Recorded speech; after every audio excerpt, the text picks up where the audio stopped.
22 miles down Highway 1 from San Francisco, a craggy fist of land called Pillar Point thrusts emphatically into the cold Pacific.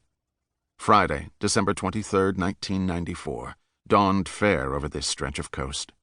Mountainous waves crashed against the headlands, spraying up billows of mist that unfurled languidly across the beaches. Beyond the end of the point, some 15 surfers bobbed in the muted winter sunlight, scanning the horizon for approaching swells. It was not uncommon to see surfers off the point, a spot they called Mavericks, dressed in heavy hooded wetsuits and sitting astride oversized boards. But the hovering helicopter, the 3 boats of photographers just outside the surf line, and the throng of spectators lining the cliffs suggested this was no ordinary surf session. For more than a week, the largest, most perfectly shaped waves in a decade had been thundering over the reef at the end of Pillar Point. Word traveled quickly over the international surfers' grapevine. Mavericks, which had recently emerged as one of the world's heaviest waves, was going off.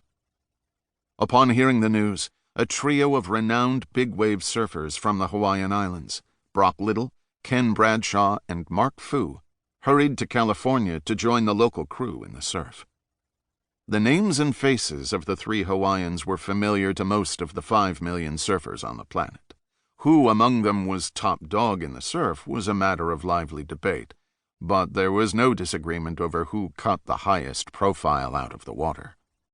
Mark Sheldon Foo was not afflicted with an excess of modesty or self-doubt. In his resume, he unabashedly described himself as surfing's consummate living legend.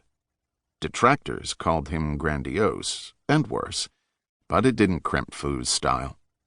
In his filofax were the phone numbers of surfing's premier photographers, whom he cultivated and kept in close contact with.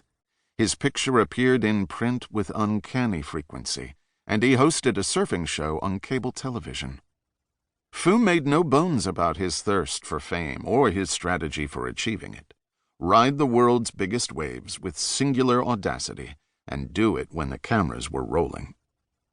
That Friday morning, cameras were present in abundance to document the historic convergence of Foo and his celebrated colleagues on Mavericks. It promised to be a momentous coming out for an underappreciated California wave.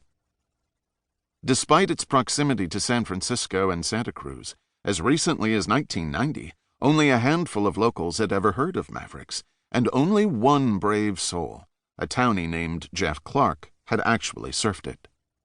By and by, rumors started to drift up the coast about a misto surf break near Half Moon Bay that generated thick, grinding barrels, tall enough to drive a bus through. They were reputed to be at least as big as, and considerably more hollow than, the famous waves that rumbled ashore at Hawaii's Waimea Bay, the Mount Everest of surfing. Mavericks, moreover, gave off a vibe that made Waimea's daunting aura seem benign by comparison. A 1992 article by Ben Marcus in Surfer magazine described Mavericks as gloomy, isolated, inherently evil. The reef is surrounded by deep water and lies naked to every nasty thing above and below the Pacific.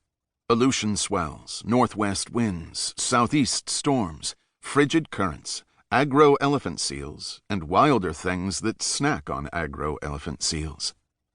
Taped to the wall of a bait shop at Pillar Point Harbor is a faded newspaper clipping about a local fisherman who pulled 3 great white sharks from the surrounding waters in a single day.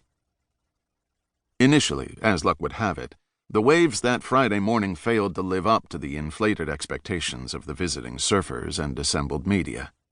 As they paddled out to the lineup, none of the Waimea veterans was especially impressed or intimidated by what he saw. The epic surf of the preceding week had diminished somewhat. The crowds in the water and on the cliffs provided an uncharacteristic sense of security.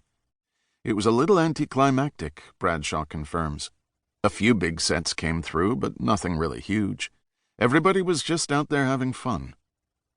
Shortly before noon, however, Mavericks showed its true face. Somebody in the gallery on the cliffs yelled, "Set!" A procession of telltale black lines was rushing toward the point at 22 knots. Half a mile offshore, Bradshaw saw the approaching swells and maneuvered into position.